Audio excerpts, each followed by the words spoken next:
Welcome to Decision Space, a podcast about the decisions in games. I'm Brendan. I'm Jake. And today we're here to talk about Tom Lehman's Res Arcana. Jake, how are you doing today? I am doing great. I'm really excited to dive into this conversation. How are you? I'm doing so well. This is a game that I've anticipated talking about for a really long time. And I think we had some really interesting games playing it. So I'm excited to dive into it. It's not exactly the game I was expecting it was, but I think that's going to make for a really interesting episode for us. I totally agree. I think there's a lot of interesting area and decisions to explore here. Awesome. So we always like to start with our synopsis. I know I took the first synopsis a couple weeks in a row. Do you want to kick us off with your rating out of 10 and your synopsis? I thought you'd never ask. Res Arcana is a masterclass in game design that gets to the core of engine building. The gameplay glides around the table without a hitch of special cases, caveats, or any other rules grit as players work with what they've got in an almost purely tactical slapdash race to 10 points. The impression I'm left with is a game that's been refined down to the core of the idea and then refined some more. Maybe too refined. I'm giving it a 7 out of 10. At the end of the day, it's a game I admire and like to play, but not one I love to play. Awesome. Wow. There's so much to digest there. The tactical aspects, the fact that it feels maybe over polished in some ways. That was great. My take this week is a little bit less refined than yours. Mine is Res Arcana, a game where the rich get richer and you're never sure which direction the alchemy is going to go. I also rated this game a 7 out of 10, and I would never say no to playing it, but I don't know that I'm going to invest a ton of time in it. Yeah, maybe we'll work on that as podcasters. We're supposed to disagree, damn it. Well, I'm sure we'll find some room to disagree about things, some aspects of this game, as we dig into some of the decision spaces in it. For those of you not familiar with Res Arcana, this is a game designed by Tom Lehman of Race for the Galaxy fame. He also did all the Pandemic expansions with Matt Leacock. This Res Arcana was published by Sandcastle Games. The art was by Julian Duvall. It's a 2 to 4 player game, and it plays in about 15 minutes per player. But before we go any further, let's jump over to the rules overview, and we'll dive into it a little bit more deeply for those of you who haven't yet played the game. And before we do even that, let's just do this at the beginning of the episode. For those who are keeping up with the show and want to follow along, next week we'll be covering underwater cities, so get your plays in of that now.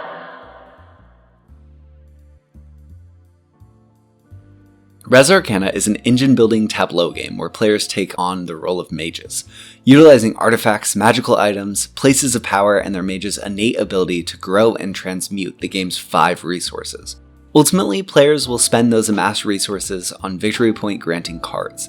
Victory in Res Arcana is achieved by scoring the most points in the round where 1 or more players has reached 10 or more victory points. A game of Res Arcana is comprised of multiple rounds during which players take mini bite-sized turns, activating their magical item, building artifact cards based on their resource cost, discarding artifact cards from their hand to gain resources, utilizing the effects of artifacts they've built and added to their tableau, or buying powerful monument cards and places of power cards from the center of the table. Each player starts the game with 3 artifact cards from their 8-card artifact deck, and these cards may be discarded for 2 of any resource, 1 of 2 different resources, or 1 gold, the game's special but not wild resource. At the start of each round, players draw a new artifact card from their deck and gain any resource income designated on cards in their tableau. Once players have utilized their tableau to its maximum potential, or earlier if they'd like to be the first player to pass, giving them 1 victory point in the next round and a first opportunity to select a new magical item, they may pass, ending their actions for the round. Once all players have passed and selected a new magical item, players ready all the cards in their tableau and start a new round. As always, this is a nuanced game with lots to learn about, so I definitely recommend taking a look at the game or glance at the rulebook if you'd like to understand it a little bit further before we dive into the conversation.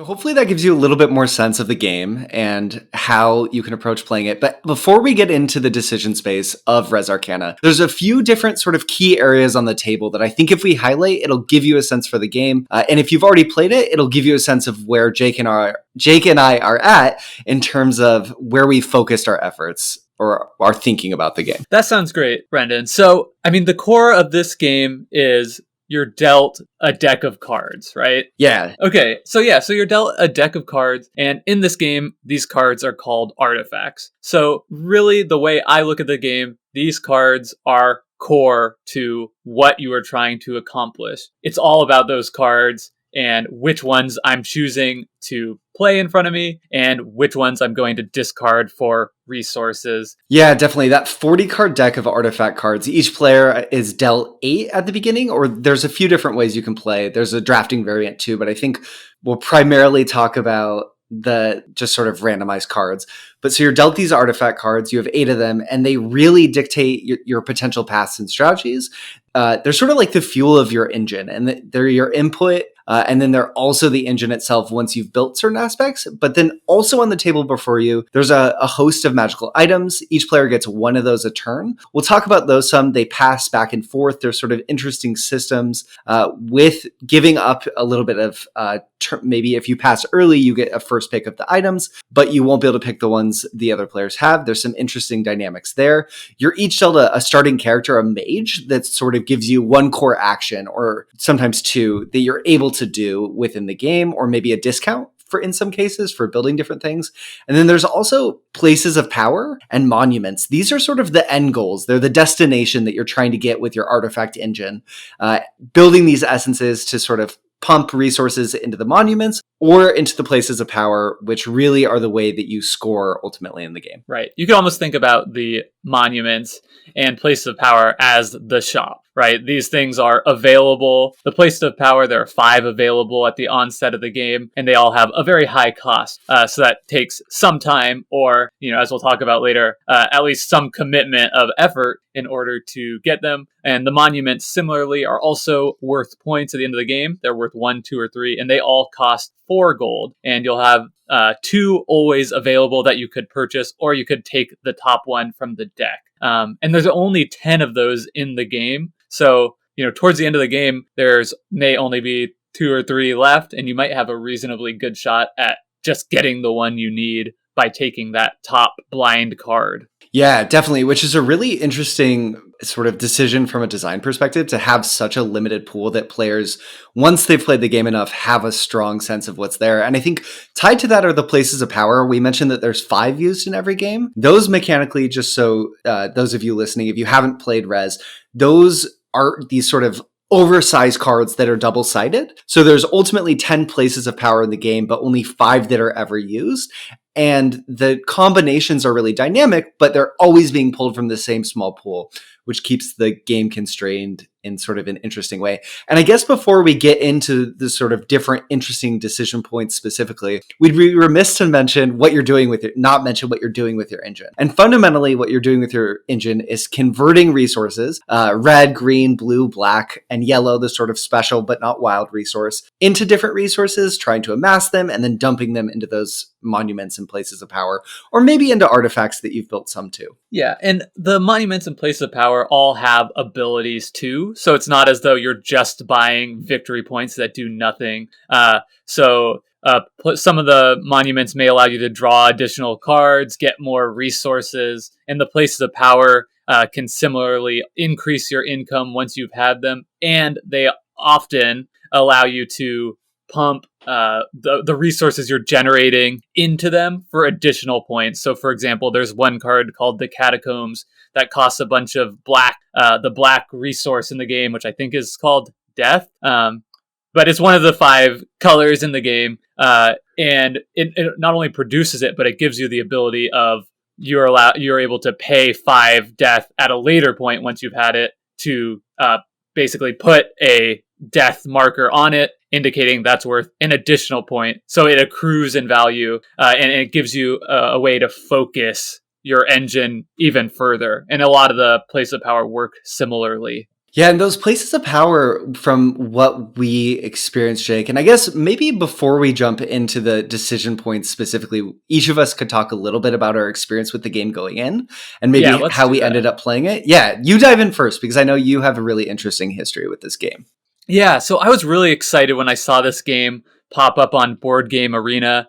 So there's a plug that you can go play it for free there. I didn't actually realize this, so I think it might be helpful to other people. It is marked as a premium game, which implied to me initially that you had to pay for the membership in order to play it. But that's not the case. The premium membership only means that you're able to create a new game of it. But anyone can go to Board Game Arena, create an account for free, and just join a game of Res Arcana. Those are happening all the time. And play with random people. So you can definitely try it out there for free. So anyway, that plug aside, when I saw it pop up on there, I was really excited to play because this is a game I own and a game I've really enjoyed playing. And in fact, I wrote an article in February of last year, almost exactly 1 year ago today, in fact. And I did it my top 10 games of all time. And on that list, I put Res Arcana as my number 9 favorite game. It was a game that was new to me at the time. I'd probably played it, 10 times or so across 3 or 4 play sessions. And it was a game that just had really wowed me in those initial plays. And I even indicated in that review that I thought of all the games on that list, I could see Res Arcana moving up the furthest.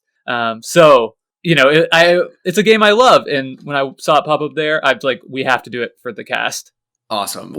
So without veering too far into review space, what do you feel like were the top 2 things that wowed you about Res Arcana when you first sat down to play it?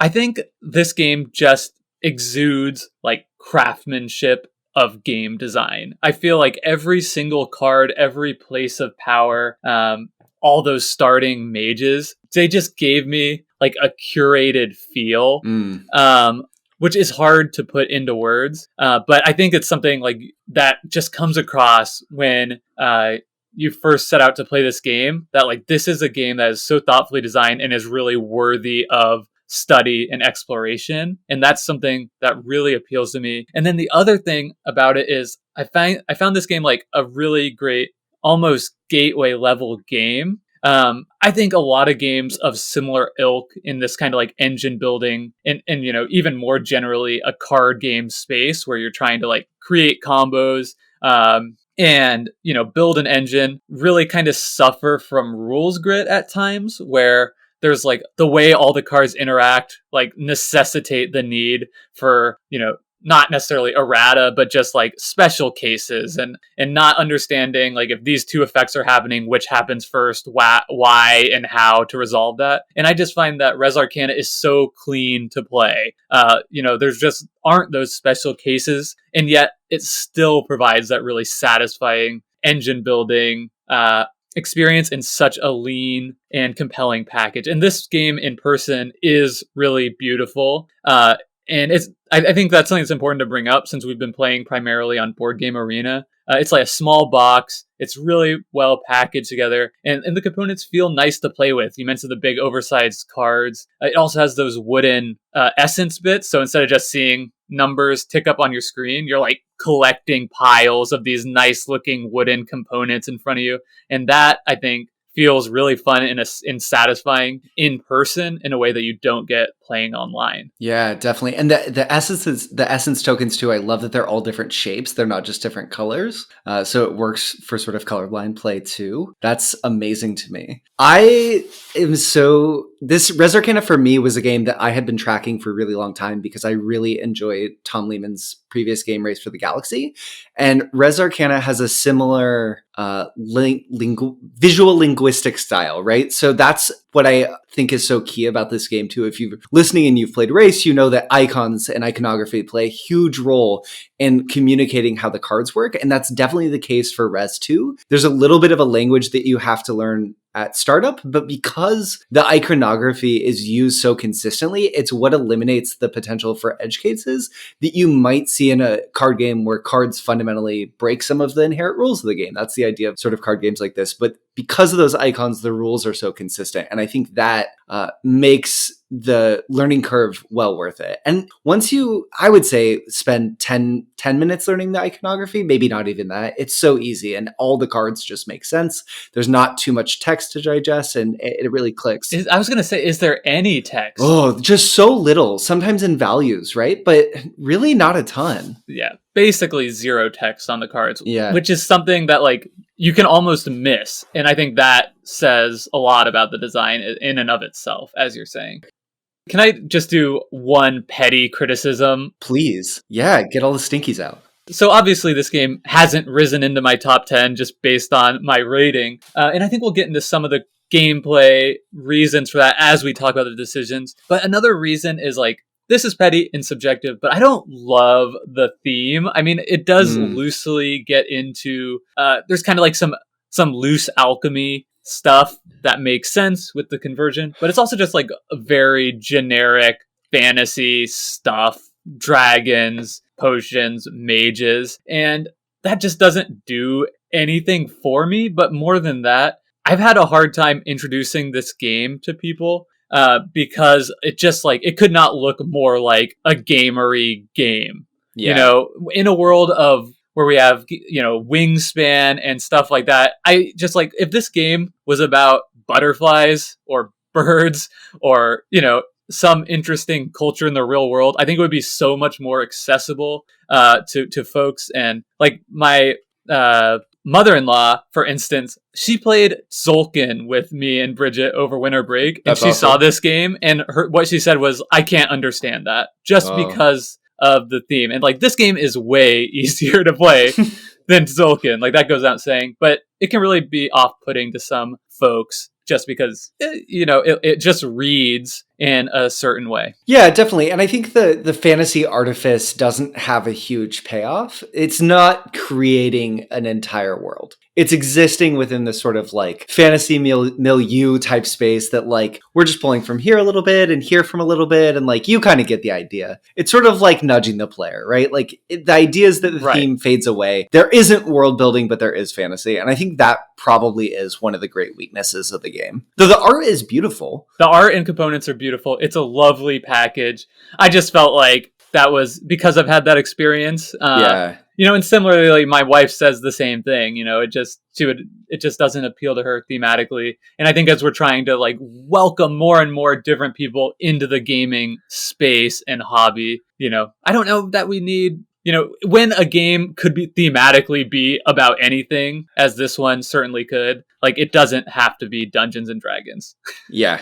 Totally. And there's definitely dragons being pretty specific there too. There's really powerful dragon. Well, whether they're really powerful, there's very expensive dragon cards in the game. Yeah. Which is sort of interesting. But anyway, that's all. I just felt like, you know, that was worth bringing up. But let's get into the decisions if it's okay with you. Yeah, no, I'd love to. I think one thing for the listener too, Jake and I were trying to sort of figure out how to tackle the decisions inherent in this game, because I think our experiences with the game sort of complicated the way that we wanted to approach how we would lay out the decisions.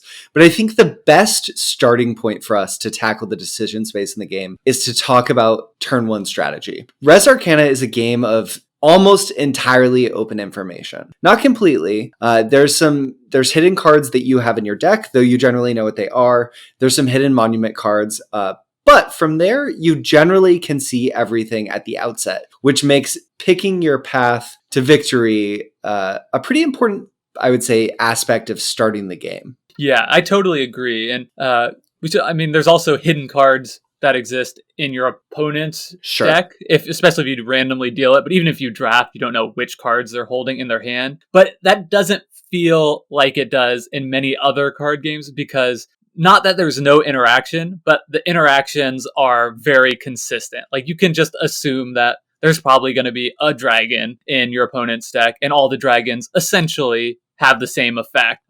So, you know, I don't find myself really ever caring what my opponent's holding in their hand at any given time. I just care how many cards they have, because that can let me know, you know, how many resources they can rush out to generate, and that could impact the race itself. Yeah, definitely. And that being because you can always discard any card in your hand to get 2 of any one resource, or two different resources or one gold. And that is such a more powerful effect than a lot of the cards end up having in the late game. But factoring into the sort of setting your turn one strategy, I feel like what's going through your head when you're sitting down to starting playing a game of Res Arcana, Jake? Yeah, so the question you're immediately presented with when starting a game of Res Arcana is which of two starting mages are you going to select? Everybody's randomly dealt two. They all function similarly, but different enough that the one you pick really matters.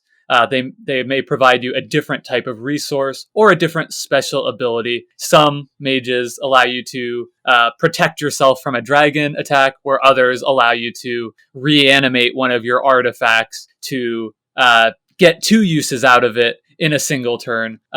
In a variety of different abilities. There's 10 total mages in the game. So I'm looking at the two I'm dealt, and then I'm also just trying to take in all of the information that's immediately available, of which there are three key things. There's the cards in my deck. You get to see your whole deck, and you get to see your starting hand before choosing your mage. The other things you're able to see is which 5 places of power are out on the board. As Brendan mentioned, there's always going to be 5, and there's going to be some consistency in those 5, but you'll have a different combination each time. And then finally, it may also matter which of the 2 monuments are revealed as options early in the game. So that's kind of the information I'm taking in when I'm deciding which mage to pick. Yeah, definitely. At this point in the game too, and I guess dialing in on the mages some, as we were playing, how easy or difficult do you feel like the decision around selecting your mage was?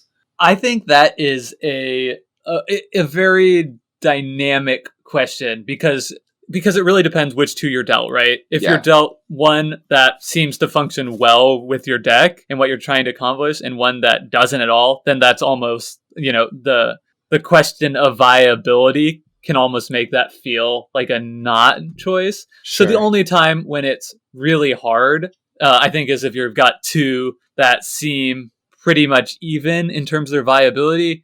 So then that might be a bit of a challenge. But in that case, if they're pretty even, they're pretty even, so it might not matter that much. So I'm more likely to say, oh, you know what, I haven't used this one very much, so I'm just going to take that. So I guess I would say, to me, the decision space felt very small, almost regardless of whether there was a close decision or not a decision at all. Yeah, I definitely agree with that with regards to the mages. There's a couple that I'm almost never going to pick. There's the healer that just prevents someone from attacking you, and getting that power at the start of the game can feel a little bit weak. I ended up playing it once and I felt like I was behind because I didn't have the advantage of maybe the artificer who gets a discount on building artifacts, or the duelist who gets to pick one of the resources at the start of each round just built in. Or there's even, which is the one that sort of mimics research, Jake? Do you remember the mage that lets you draw a card? I think it might be called Scholar, and it's Scholar. The way essentially draw effects work in the game, there's a magic item that will be that gets passed around that works the same, the mage, and then at least one artifact card that you can build from your hand, and they're all cost 1 resource to then draw a card. And that's the reason that's so strong is because, as we mentioned, you can discard a card for any combination of 2 resources. So, drawing a card is almost always strictly better than just generating 1 resource of one type, because it's always going to be that, but it could also just be any type, whatever you need. The only time it wouldn't be strictly better is if for some reason you have to play that card that you draw as part of your strategy, though I think the times that would come up and it would be right to just hold it as opposed to doing whatever else you were going to do in the immediate now are few and far between. Yeah, definitely. And there is the opportunity cost of discarding it, so taking that 1 extra turn rather than just getting it naturally, but I feel like that's pretty minor. I would say too, the more interesting decision immediately following your mage is figuring out what your turn 1 strategy is going to be. You can see those artifact cards in your hand and you can see the places of power. And for me, this is the most important moment in Res Arcana, because this is the moment where I decide what direction I'm going for almost the rest of the game. I found when I was playing games of Res Arcana that it was really difficult to pivot between strategies, and I almost had to decide my direction from the outset. Pivoting is possible, but the cost, if there's not an overlap of resources in terms of time spent to sort of transition my resources from this direction into this other direction, usually feels really high. But I really enjoyed about Res Arcana the sort of sitting back, okay, I have my mage I've picked. I like that I get to pick it, even if it doesn't feel like the richest decision always, that they're generally functionally equal in some ways. But then I love sort of the pathing puzzle of looking at the artifacts that I have, the artifacts that I know are in my deck, and the places of power, and trying to figure out where I'm going to run. Yeah, I definitely agree with that. And I think that's true, right? To me, when I think about Res Arcana and we think about decisions and whether they're tactical or strategic, this game feels purely tactical from that point on. Yeah. Because you're just trying to facilitate that turn one strategy. And, if your strategy, and I think we should say, to the level I'm at with understanding this game, the turn one strategy basically means I'm choosing one of the places of power that's present on the board, and I'm saying, like, I'm going to try and get that as early as possible and tune my engine so that I can use that to pump as many points out of it as possible. Yeah, and when we were playing Jake, one thing that really surprised me, when I first saw Res Arcana, what I was really excited about it was the idea that I was going to build all these different artifacts, and then they were going to have all these really interesting, unique interactions, and I was going to have this really dynamic machine. And that happened a little bit, but as we sort of, I think, played the game more, as I played the game more, and as I got beaten by you consistently, I realized that those places of power, the costing on them is low enough on some of them that you can make round one sprints to them. So the way Res Arcana works is sort of all of your cards, for the most part, are consumed by turning them sideways. So you'll do this effect and you'll turn your card and you won't get to use it again until everyone passes, but you might get multiple turns within each round of Res Arcana before you get to ready all your cards. And if you're managing your hand effectively and discarding and maybe start with the right places of power help, you really can make a rush to a place of power as part of your turn run strategy. And it seems like that was really effective. Yeah, I think at this point, it's important to bring up the fact that good players and win the game, I think good players consistently, but even for players like you or I who've played the game a handful of times, I'm probably, up to the high teens in terms of plays, not crazy, but that's more than I've played most games in my collection probably. So good players are consistently accruing 10 points or more by the fourth round. So, I mean, of course, you're going to have more turns than that because, as you mentioned, the turn structure is doing as much stuff as you want until everybody passes. And eventually, and there's always a finite number of things that you can do because then you'll just be out of resources. So you only have 4 rounds to do it. And what that means is building an artifact for example, a lot of the artifacts help you by increasing the income that you collect, the number of resources you collect at the beginning of each round. So if you build an artifact that increases your income by 2 in the first round, well, that's great because, it probably costs 3 or 4 resources to get it. So you'll be able to recoup that investment and then get some additional. But if the game's only going to last 4 rounds and you get to the third round of the game, it seems really, really rare that you'd ever want to build build an artifact that's going to increase your income because you will have sunk so much into that you're just not going to be able to recoup that cost, much less gain value out of it by the time the game ends. So really, what we have started to learn is that your only opportunity to build stuff out of your hand is in that first and second round.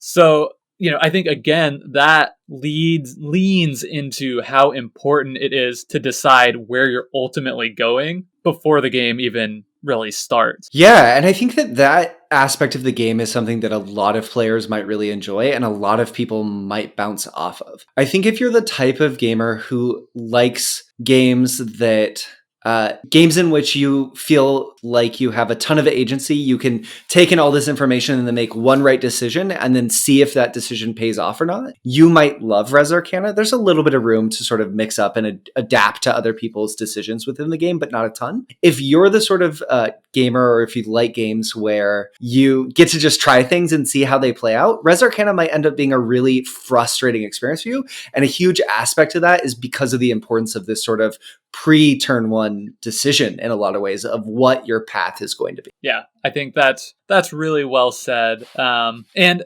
it's also something that means that this game is kind of dynamic as you're learning it. It's funny too, because we were playing on Board Game Arena, like I mentioned. So when it first came out, I started a bunch of games, and some of those were 2-player games, but I'm in this one 4-player game, and just because of the way Board Game Arena works, that game is still ongoing. Right? So, I've learned so much about the game since I started that one game, because we played a bunch just with us two, over a lunch break, and flew through a bunch of games and did that a couple of times. And, we're in like the 6th round of that game, and everybody was new to it, apparently, when we started that game, and everybody's just built like all their artifacts. It's like the 6th turn of the game, and I'm in first place with like 3 points. So, when people first start this game, it might really appeal to you if you're the type of person that likes, building stuff and doing the really interactive stuff with your opponent. But then you might find over time that you're enjoying the game less and less as you realize that's just not optimal.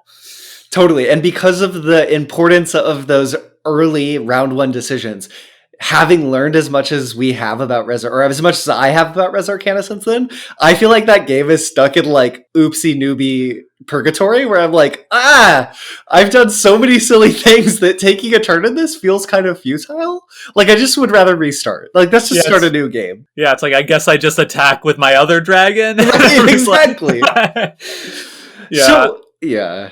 But it's fun. I mean, it was fun. It was like just really interesting to have that experience, that you normally wouldn't have. I don't know. It's like I went into the Matrix, right? Where it's like I've learned, I've lived 20 lifetimes since I started this game, and now I see all the mistakes. Totally. You've like lapped your past self as a player multiple times on the way back to taking a turn in this version of Res. Yeah.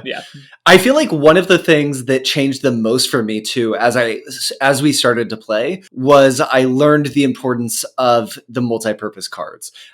I started to appreciate how valuable discarding artifact cards is. It's very interesting because the cards themselves don't give you this information, right? They're multi-purpose cards, but the cards themselves only give you the information about what they will do once built as artifacts. And you just have to understand as a player when you're looking at your cards. And it's not a complicated rule. Of course, this is an easy thing to understand, that every card in my hand also represents potentially 2 of one type of resource, 1 of 2 types of resource, or 1 gold. And that paradigm shift was the most powerful change that happened. And I think, interestingly, this is another decision space in the game that starts really important and then really tapers off in the late game, where you're not going to be building artifacts and you're just drawing cards to discard them. And then the interesting decision there, it really becomes, what do I take in terms of resources? Right. Yeah, definitely. I think that's so interesting. And one thing that is kind of like a negative player experience for me is because of that. And I think this maybe just speaks more to knowing what to expect. I mean, that's just how this game is. But like, if you're expecting a card game, and that's kind of what it presents as, like, look, I've got this deck of cards. I'm drawing a card every turn. Like, I know how card games are. The thing I love about card games more than anything else is how exciting it is to draw a card every turn. Like, I just love that mechanic. Like, if I'm playing a card game and there's a card that says like draw 2 cards, like, I'm gonna angle for that. That's my strategy now. But in this game, because of just how much pressure and how much this game is all about just slapping duct tape onto that engine you planned in turn 1, there's rarely ever is draw interesting because of, ooh, look what I drew. It's almost always like, I'm drawing because I know I have to discard this regardless of what it is. Like, I'm drawing for the resources, not the card. Totally. That's so interesting to me because the part of the reason why drawing cards is fun, right, is because we get to see what's on it and what matters. And we just, at a certain point in the game, I feel like there's players who would win this game they would draw and not even look at their cards and just discard it, right? There's no surprise. The value of that card just becomes the resources that are there. So it totally inverts your expectations as a player of what these cards are and how they function. And I think they work for the game, but they create this very discordant expectation based on the component that was used for me as a player. I would say that like this game could have your deck face up instead of face down, and it would not change the game at all. Yeah. I mean, that's kind of what I mean. I say like that mystery is almost pointless in some ways. I mean, obviously not in every single case, but in the majority of cases, I think it would feel as though it was the same game. Yeah, and the other point that you're making that I think is so interesting is like this game is almost like feels like a magic trick to me in some ways where it's like, look at all this, right? Like there's all these cards and you're so like resource poor because you've got three cards and you can only build one on the first turn. That's how I approached the game the first time I played it. It's like, okay, I have one of each resources, all these cards in my hand cost 4, so I guess I pick one to play and then pass. But like when you learn, like no, these are all resources. Like I don't have 5 resources and 3 cards. I have, if I want, at the start of the game, 11 resources, plus I'm potentially gaining 2 more resources from my mage and a magical item that I'm selecting first. And all of a sudden it's like, wait, I have 13 resources at the beginning of the game. And it just like, I could take this place of the power that I want in this first turn of the game. Like when you realize that you can do that instead of like spending 4 or 5 turns, it like totally does change the way you see it. It's like an illusion. Oh, illusion is such a good word for it too, Jake. It totally, yeah. There is so much artifice to the game where when you sit back and you understand the systems, you realize that it's not exactly as it seemed at all. Your perception of when you sit down to play it doesn't match up with how it's functionally played, which isn't necessarily a problem for the game in the end, because how it works is how it works. But realizing that and getting and experiencing those paradigm shifts and sort of like, this is a game where I start with an immense amount of power. And my decisions from turn 1 are hugely consequential. It is just interesting how discordant that can be. And I think the amount of agency that you have from the outset does really mean that playing this game with players of different skill level is kind of tough. Yeah, I agree. And I think there's no better example of, the trick of this game is we're talking about even now, like how this game is all about those artifact cards that make up your deck and what you do with them. And it is. And you can win this game in 4 rounds without playing a single card, right? That just seems crazy when you first start setting up and learning this game. And I should say, this is based on a thread on Board Game Geek. I didn't, come up with this on my own. So who knows if I would have ever discovered that if I was left to my own devices. But there are numerous ways that you can get to 10 points in 4 rounds by just simply discarding every card you get for resources and pumping them into places of power or using them to get gold to buy key monuments at the right time. And not only can you win with those strategies, but like some people might think that they're even overpowered. So that almost is like, wait, is this even a engine building game? Or is it like an engine explosion game? Yeah. Right.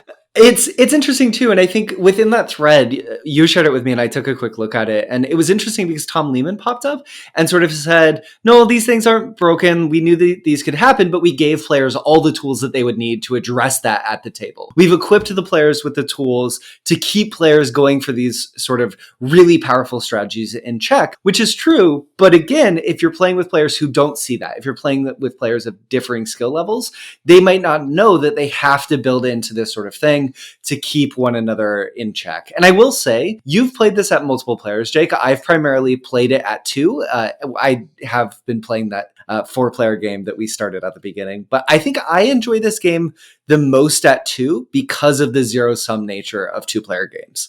Yeah. Yeah, it's interesting because this game is, according to Board Game Geek, is best at 2. And I don't necessarily disagree with that, but I think that some of the cards are definitely Yeah. balanced for more players. So the dragons, for example, are one of the artifact cards in the game, and they generally cost a bunch of resources to play, and they all give you 1 victory point when you play them. But generally speaking, I found that you can, it's a bad value proposition if you're playing a dragon just to get the point. You'd be better, converting those resources into gold to get a monument, which can be up to 3 points for 4 gold, or just focusing on a place of power. And the way dragons work is you tap them sideways, exhaust them, and your opponents have to discard 2 green resources, which are represent life in the game, or life essence, or whatever.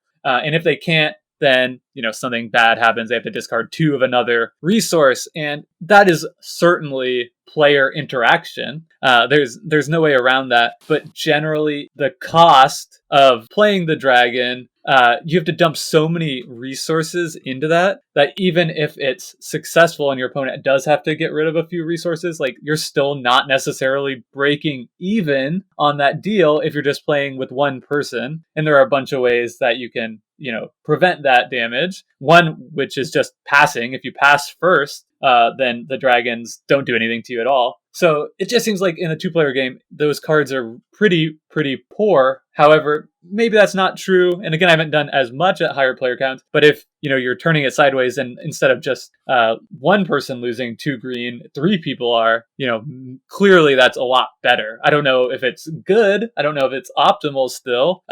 But it does change the balance in a way that makes me think, I don't know, I don't necessarily disagree that's best at 2, but I wonder if it's really balanced for better at a higher player count. Yeah, the design of those cards is really interesting because you're totally, it makes so much sense that the dragons are more effective in games with more players. And I think the other cards that it might be fun to talk about that might be more dynamic with more players are the one that you used really effectively against me, Jake, that sort of said, copy the amount of resource that an opposing player has in a different type. So, for example, if your opposing player has 9 red, you get 9 black. Am I saying that right? Yeah.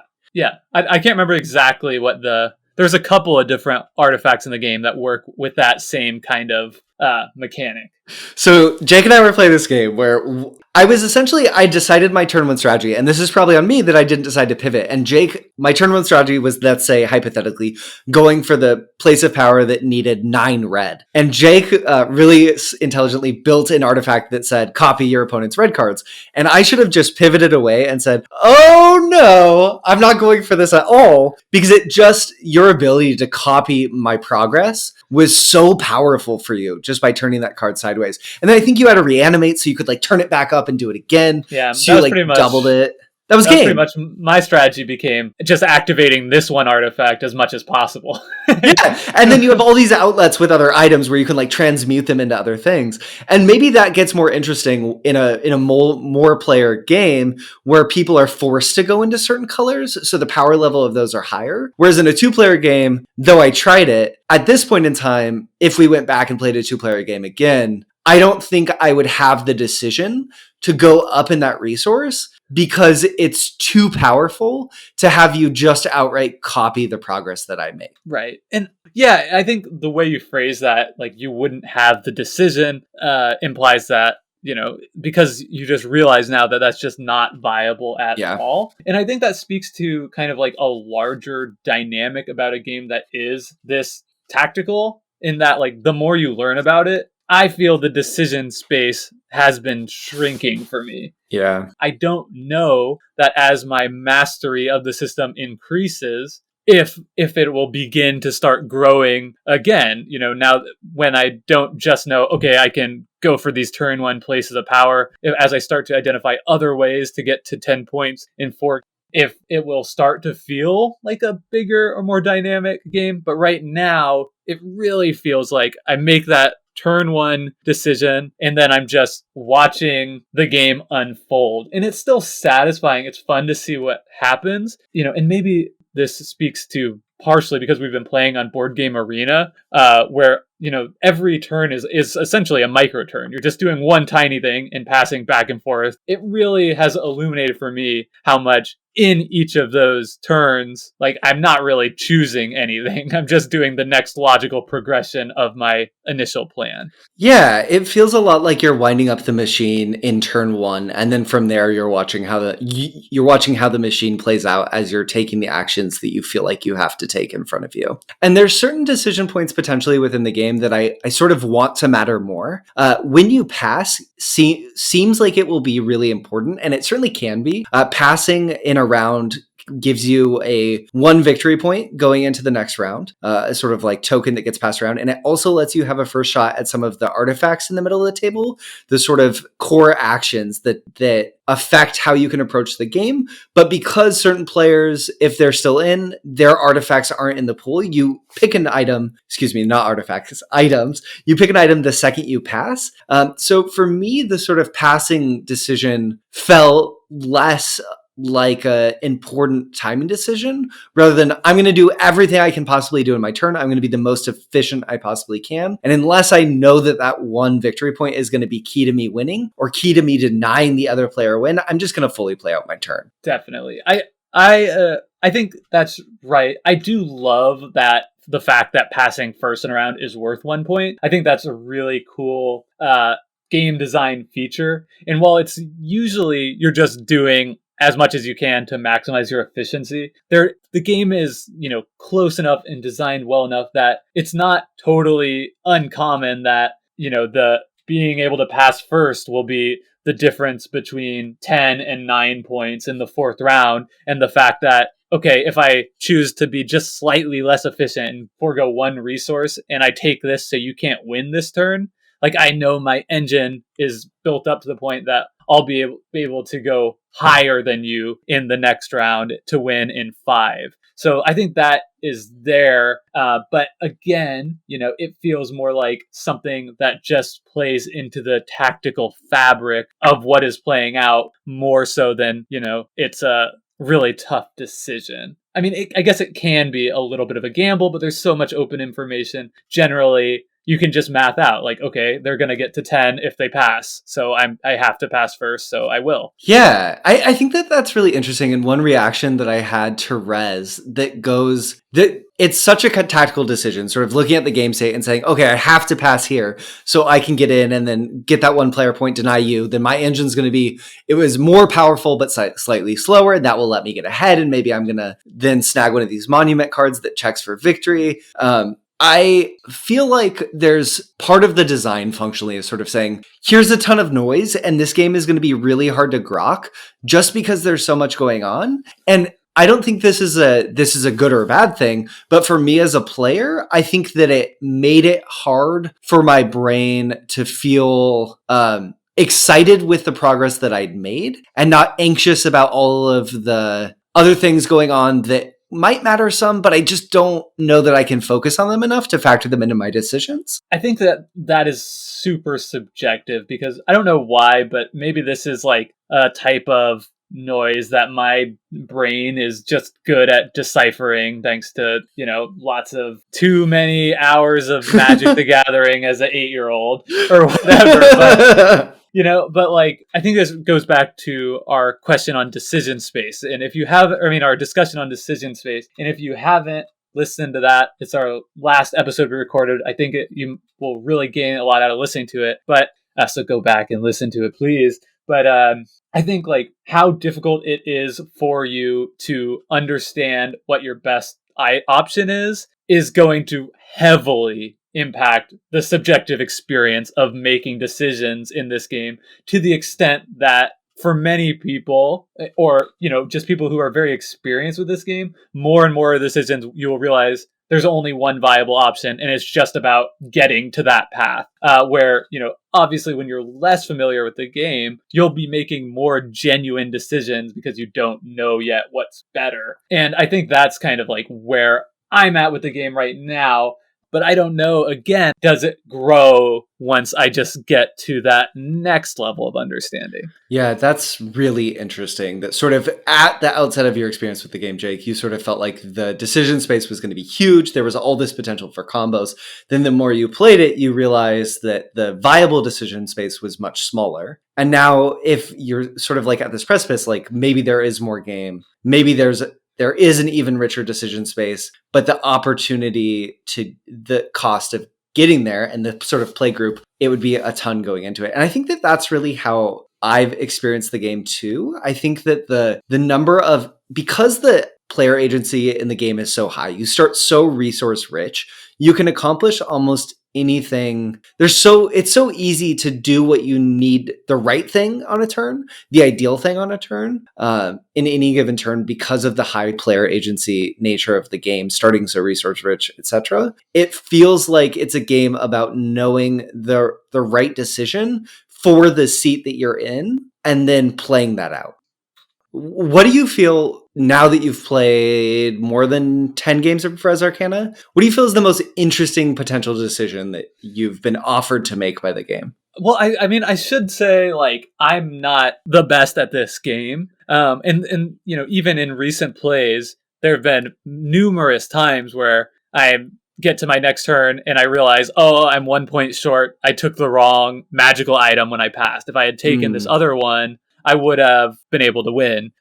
So it's not like this game is so easy for me after 20 plays that I'm just like, it's obvious I'm always making the right decision. So there is some fun in that untangling, you know, trying to hold as many turns ahead in your brain as you can, you know, and winning on round 4 or 5 is such a small difference most of the time, that, you know, even a tiny efficiency mistake can cost you big. And I would say probably the most interesting choice generally is passing, because like being able to pick one of those magical items can really matter a lot. I mean, there are some that at the certain point in the game, like getting that will fuel you to that early win or not.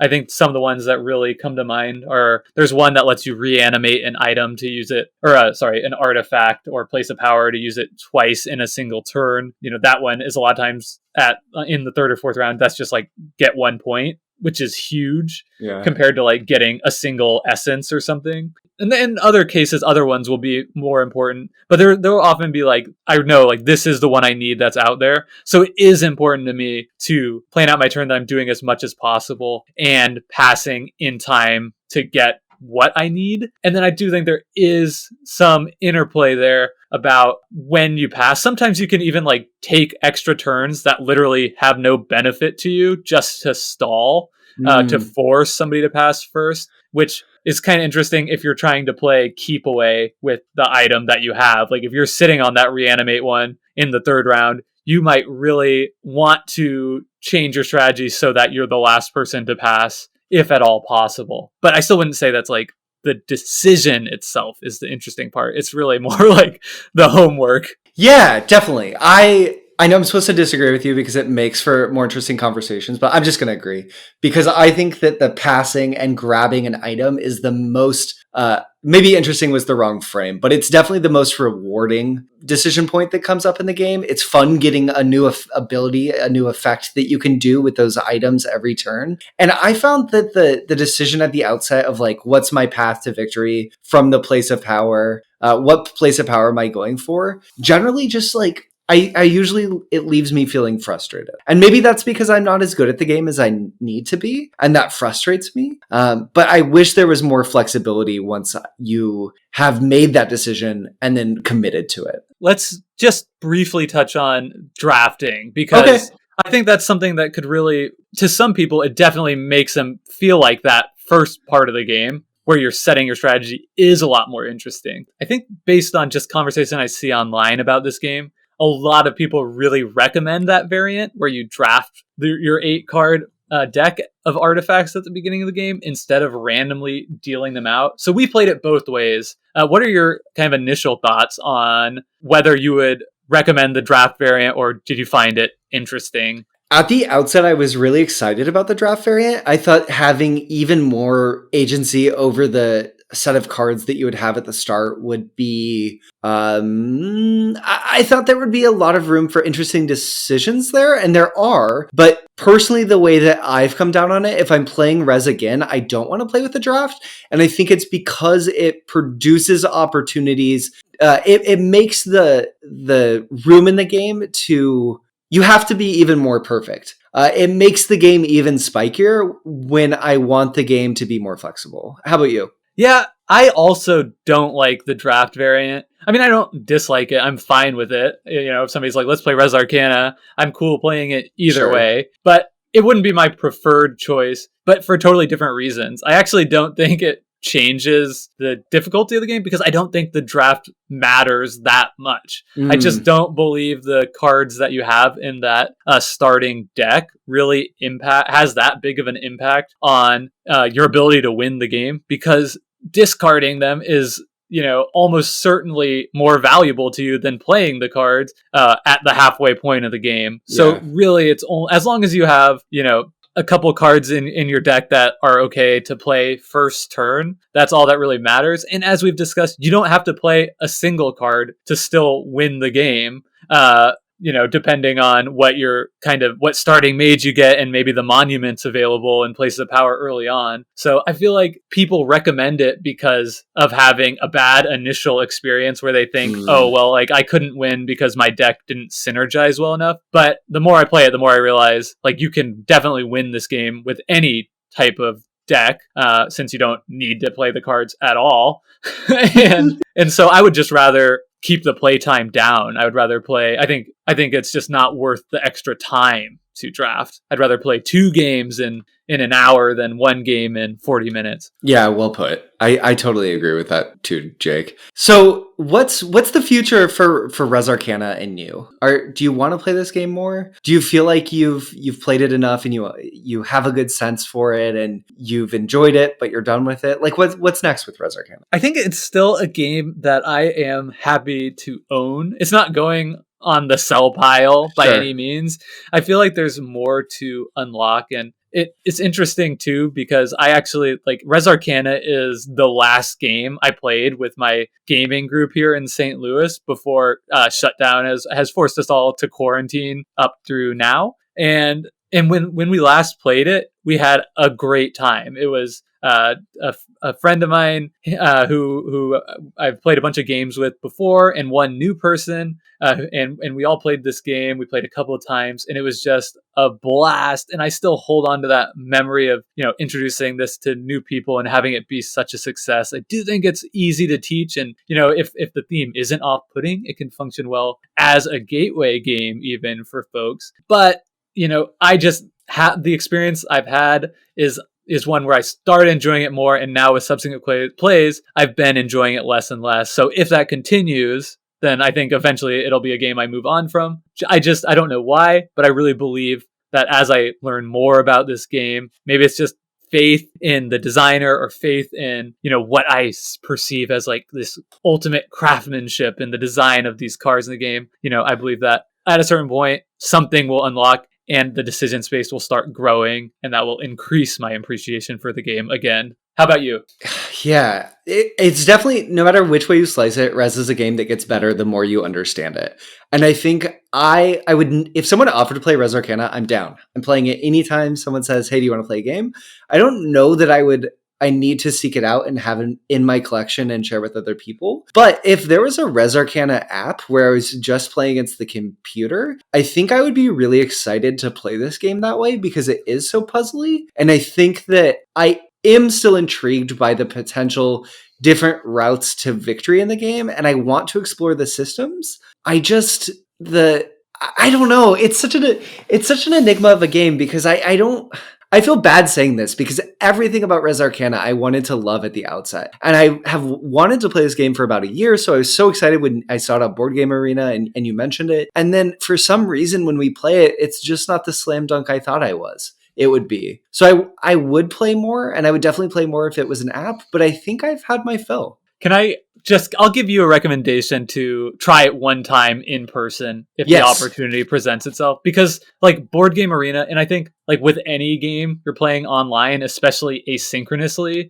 like micro turns is just kind of a fun killer. So I think that's an important note to, again, reiterate that a lot of our play has been in that format, which is not ideal for any game, but I think especially this game in some ways. So I would recommend that you try it if in the future when we're gaming with friends again, if you see it at a cafe or somebody's shelf, definitely pull it down and see how it feels with like the actual components in your hand, because I think you'll have a better time. I think it will make more of a difference to you than you might even expect. I think that could be a really interesting potential way to return to Res Arcana in the future too, Jake, if we do like a micro episode on, hey, we played Res in person and what was the experience? Here's what we'll do. In a year's time, when this podcast is still going strong and we have legions of adoring fans, we will return. We'll begin doing our look back episodes, and we'll say, a year ago we played Res Arcana. What do you think of it now? Awesome. And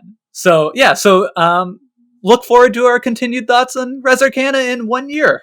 Yes, perfect. Do you have any closing thoughts on Res Arcana before we get back to them in 1 year's time? Okay, this was a hard game to talk about on a podcast about decisions. I think we just need to say that. This is actually our second attempt at this conversation, and I feel like it's because a lot of the decisions are small and not interesting in and of themselves, but they're all more than the sum of their parts. I really appreciate you saying that. And I think one thing it just made click for me is one thing about Res that I think engine building games in general can suffer from a little bit is the opportunity for feedback from the game itself about how you're doing as a player can be low. You can play a game of Res and lose and not really fully understand why. And that can be really frustrating. So it is a really hard game to talk about with our decision space frame, just because you don't, as a player, it's really easy when you make a decision and you get feedback on the decision instantly. And Res isn't in the business of doing that. It gives you the ability, the room to make your choices. And then in the end, the sum culmination of them comes to some consequence. And that's why I think we go back to like your turn one decision of which direction to go in matters so much, because that's the beacon that we can look at and say, okay, this is where that's what mattered, my choice at the outset. And maybe it wasn't that, but without knowing the game even better, it's tough to be able to point to, missing this one item. I guess missing an item could be essential, but sort of something like that. Yeah, it's like maybe there are super rich choices, but I'm not smart enough to see them. And I think did you like literally just hit your table when you were saying that? Because I love the passion. Yeah, no, it's interesting because both of us, Jake, have said that this game makes us feel dumb. And like the two of us play a ton of games and we play a ton of games competitively. And I think we understand games really well. So I feel like it has to be said that that's just a feature within this game is that it's sort of, it really pushes back on the player. Totally. So what do you, we said we were going to try this out. Where do you put this game on the line or bell curve of decision space? I think I'm coming down at a solid, 37.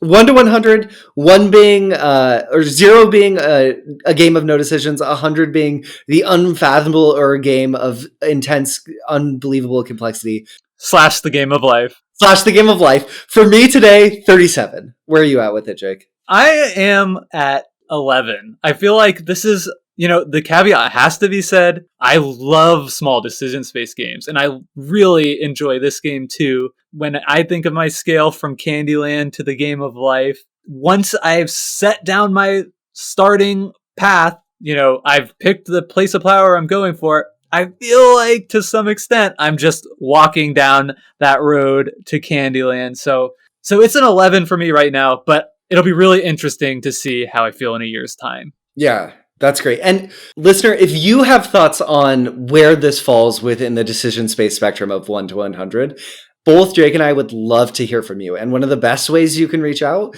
is hit us up on Twitter. We have a Twitter account at Decision Spa. That's Decision SPA. Let us know what you think of Res. Do you think we got the game totally wrong? Do you think the decision space is massive and we're just bad at the game? Is there something you love about the game that we missed? We'd love to hear from you. Are there more decisions in Candyland than we're giving it credit for? Like, please let us know. And if you have that take, do let us know. Besides that, if you want to follow either Jake or I on social media, you can do that too. I'm at Burnside, BURNSIDEBH on Twitter. And I'm at Jake Fried. That's JAKEFRYD. And you can find all this information including the link to YouTube, where we're also putting up these episodes, in the description of this podcast. Awesome. And if you know someone who you think would enjoy Decision Space, please share it with them. If you don't want to nudge them to download an episode on their podcatcher, just send them a YouTube link. We'd really appreciate it. Trying to grow the podcast. So if you enjoy it, if there's something you'd like to hear us talk about, a topic for discussion, let us know. And thanks for listening today. Thanks so much. Join us next week when we talk about underwater cities. As we build the cities when the Earth is so overpopulated with people outside that you have to go underwater. It's hard to imagine, but I'm really excited for that discussion. And that's another game where Jake is super good. So we'll see how it shakes out. Blub, blub. You are now exiting the decision space. Thanks for listening. Please take care and enjoy the rest of your game.